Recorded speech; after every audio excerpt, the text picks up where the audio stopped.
So yesterday, I was looking at Apple News, and they have good stories for the week, which is fun. Yeah.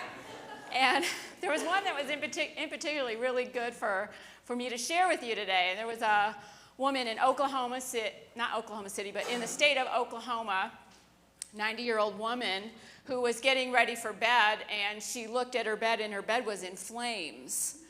And she tried to put it out herself by throwing blankets and pillows on it, but she was getting disoriented. It wasn't going out, and she actually opened the closet door instead of the door to the bedroom to get out, and she was disoriented. At the same time, across the street, there were 4 teenage boys, ages 14 to 17, who had just stepped outside and smelled the smoke.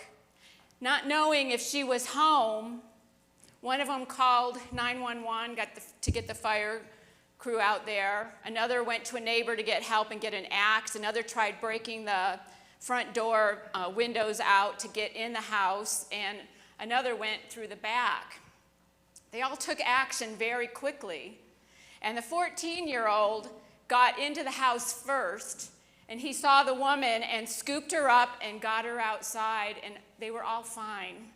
And they stayed with her and hugged her until her family could get there, and the fire crew got there and put the flames out. But what a wonderful story of courage, which is what we're talking about today, is courage. That these boys had this courage. They just acted. They just went into action, acts of courage. They didn't wait. They didn't say, well, let's see, what should we do? And set an intention. They took action. And so, where does that courage come from? Well, courage is a quality of spirit. Revealing Word, which is one of Unity's metaphysical dictionary, says this: courage is a spiritual quality that enables one to remain poised and centered in God amidst great difficulties and danger. Well, these boys were certainly in a place of danger with the fire, but most of us don't have physical dangers often in our lives, but we do have difficulties. And it takes courage to step through those difficulties, to walk through them, and follow our path, whatever that is that we're called to follow. It takes courage. And the apostles in the Christian scriptures gave us a great example of how they took courage. In the Acts of the Apostles, chapter 2, talks about Pentecost Sunday. Today is Pentecost Sunday, which, if you don't know what that is, it's actually considered the birthday of Christianity, the birthday of Judaism. In ancient Jewish history, it's the festival of Shavuot, which means it's the festival of the first fruits harvest. And it's the day when they celebrate the Torah being given to them. And so it's considered their birthday. In Christianity, Pentecost means 50 days after the resurrection. And it's the birthday of Christianity because it's the day when the apostles felt empowered by the Spirit and started preaching the good news. The fruits of the Spirit were upon them. And so in the Acts of the Apostles, chapter 2, it talks about how they were all gathered in this upper room. They were told by Jesus to go stay in this upper room until the Spirit comes. Stay in this high place of consciousness. Stay with these higher thoughts that you're having until you feel filled with the Spirit. And how they felt filled with the Spirit in the story is this big gush of wind starts coming in, blowing in. And then they had little flames of fire above each of their heads. And then they all started speaking in tongues. And because it was this Jewish holiday in Jerusalem, there were lots of Jews gathered for the festival. And all the Jews had different dialects of Greek and Aramaic. And so with the tongues, speaking in tongues, They could understand what the apostles were saying. And Spirit in us is the same. This great wind, this breath, Spirit actually means breath. The word Spirit comes from the same word meaning breath. Have to give life. It's the life-giving force. We have to wake up. The first step is always waking up, asking the question, who am I? And wake up and come into that awareness. Give life with the breath. And then the fire, the flames above the heads. Fire is considered a cleansing. So we want to get rid of all those things that stand in the way of this life force. Those things that weigh us down, that keep us minimalized. And give life. Use our power of zeal. Get enthusiastic. Fire it up. And then the speaking of in the tongues is taking that action. Spirit is considered the activity of God. We want to take that action. We want to get out and express that which we know to be true of ourselves. And that answers the question, how shall I live? So we've got who am I with the breath. Who do I want to become with the fire, the zeal, and then how shall I live? Our power of power, speaking, standing in our power. It's a threefold process of engaging the Spirit within us. And then have people understand us. Because we're so full of life, we're so full of energy. Robert Brummett calls it a transformational experience. It's the wake up, grow up, and show up. And that's what we need to do. Wake up, grow up, show up. The apostles did this beautifully for us. And then Peter was able to give this speech to all the Jews that were there. They said, oh, they're just drunk. He said, no, it's 9 o'clock in the morning. They're not drunk. They're alive with the Spirit. And it says in the scriptures that he converted 3,000 Jews were converted that day. Meaning 3,000, when we talk about people in the Bible metaphysically, it's our thoughts. We've converted our thoughts. We've gathered our thoughts, all in alignment with what's true for us. It can be very inspiring to know that we have that power within us. It takes courage. It takes courage to take that action, to wake up, to grow up, to show up.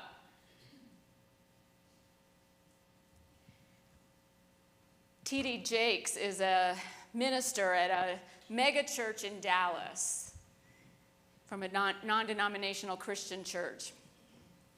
And I ran across one of his videos this week that I want to share with you. He's speaking to a women's convention, which he does once a year. He's done a lot of good in the world through his service. And in 2001, he was on the cover of Time magazine as being one of the most influential speakers, preachers in America.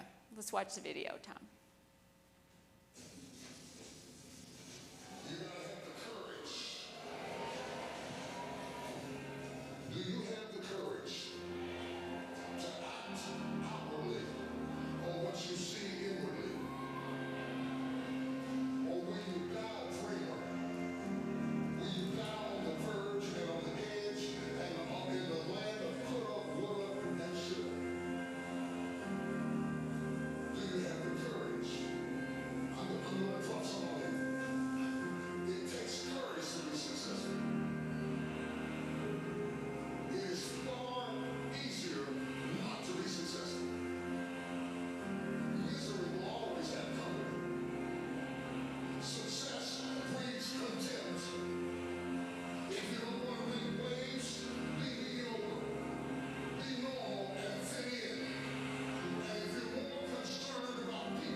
I just want to know, in my head, I preach like that. Yeah.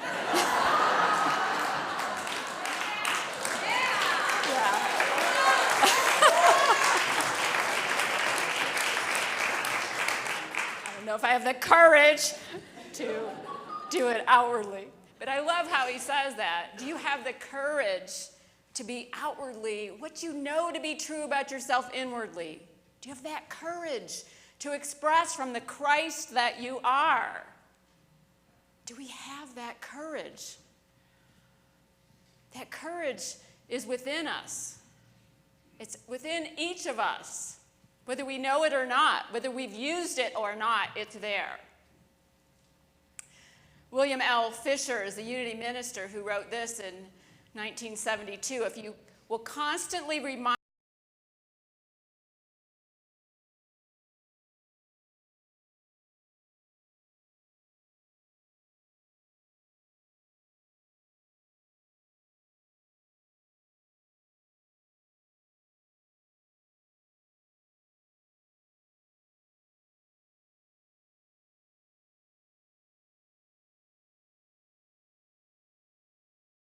it's easier not to. It's easier to not make waves. It's easier to just play it safe. It's easier to just go along with the program. So what always happens for me when I'm going to discuss a topic is I get an opportunity to have it appear for me during the week. And I had one of those such opportunities to either go with the flow, go with the status quo, I should say, or go with what was being presented to me as the way to go, or take a stand. One was easy. One was, okay, I'll just do it your way. Another was, no. A few months ago, I was presented with or asked to participate in a planning process for our Unity Convention's ordination and graduation ceremony, which is going to be held next Monday. And I didn't volunteer for this, so my first thought was, oh, you must have sent this to the wrong Sue, because I didn't sign up for this. She's like, no, you've been selected. Well, my observation of last year's ordination and graduation ceremony, it was the first time they had brought all four paths to ordination together into one celebration ceremony. And my observation of last year's was that the program I was in, the field licensing program, was not discussed, was not in the program. There were people there that were getting acknowledged. They got to stand. They got to walk across the stage, but there was no discussion at all about what the field licensing program was all about. Coming from that program, I thought, well, I can be part of this planning process. There's something I can work on with this. So going further into the process, I was asked then to speak as one of the keynote speakers. One of my visions during Prosperity Plus was to speak to a bigger audience. Here's coming. A couple weeks ago, we had our final session, planning session, to finalize things for next Monday. And we were told that there's only one path to ordination, not four. You're not going to talk about the different paths, tracks, they call them. We're not going to talk about that. Those two schools, the Institute and the Urban School, would be discussed. They would talk because they have an actual graduation from a school. And field licensing and international school, you'll get to stand and be acknowledged, but we're not going to talk about it. Now, I have great, great respect for our Unity Worldwide Ministries. I admire the people that work there very much, and I love this organization. It's our credentialing body, it's our educational body, and it's our association. But when I heard that that it was going to be the same as last year's, and field licensing, by the way, is still not listed in the program. It'll be an insert. That was my dilemma. Do I say, okay, I'll just do whatever you say, tell me what to talk about, or do I say no? It takes courage to send an email to people who you totally respect and totally admire, whose approval you have been wanting to have as you've, going through this ordination program, to send them an email and say, this doesn't work for me. This isn't right for me. This is out of integrity for me. This is my observation of what happened, and I'm going to have to say no. Now, when we do something like that,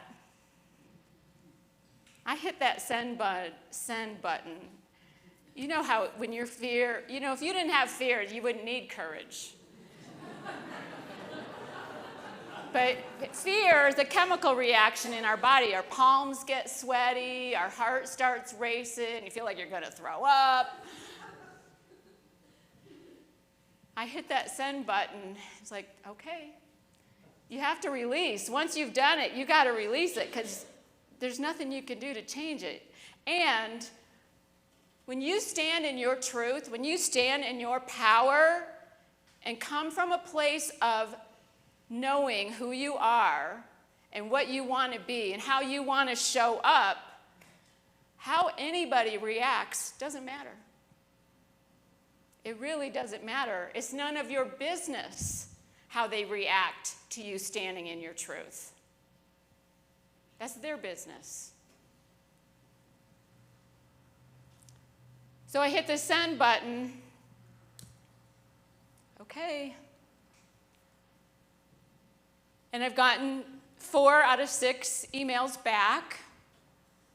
Supportive, apologizing, a little defensive, understanding, and I think there are going to be some changes to the way they do it.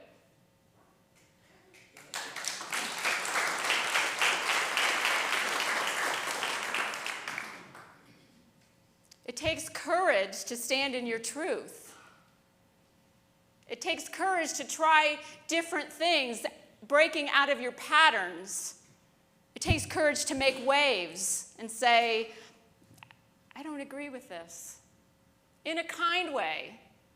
I read my email over several times afterwards because that fear, it was a kind email. It was stating the facts. It was stating my observation of things, and I totally respect all of them very much. But it takes courage to do something like that. It takes courage to stand here right now knowing we're on Facebook Live. Anybody want to turn around and have courage and wave to the camera that's up there next to the screen? It takes courage to be on Facebook Live for the first time.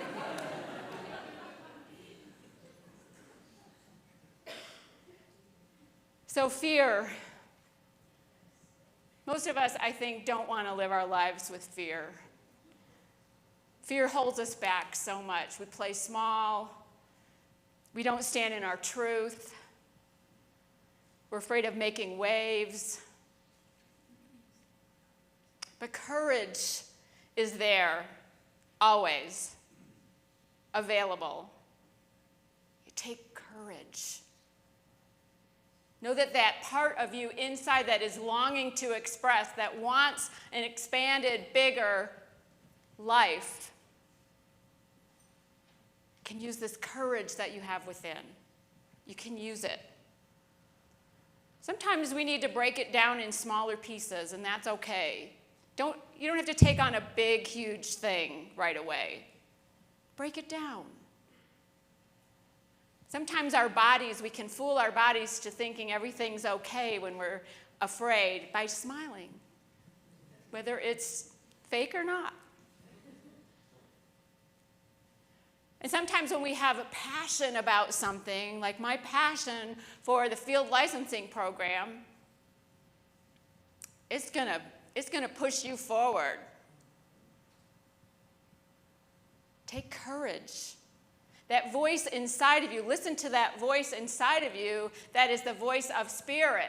And you'll know that voice because that voice is not meant to harm anyone. It helps you stand in your truth. Last week, Scott used a quote from Richard Rohr, who's a Jesuit priest, and Franciscan, thank you.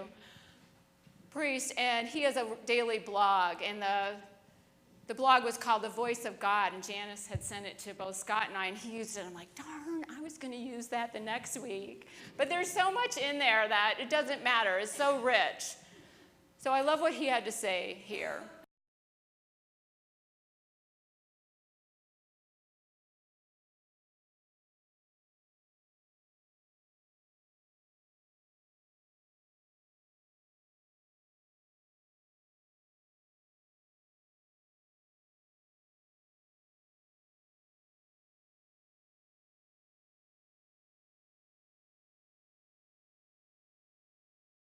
Do you have the courage? I know you have the courage. Are you going to use the courage to be who you came here to be? To move beyond that fear and express your full, big, beautiful selves.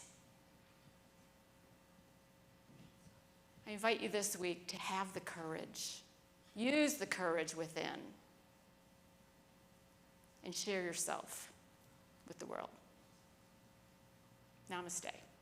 Peace.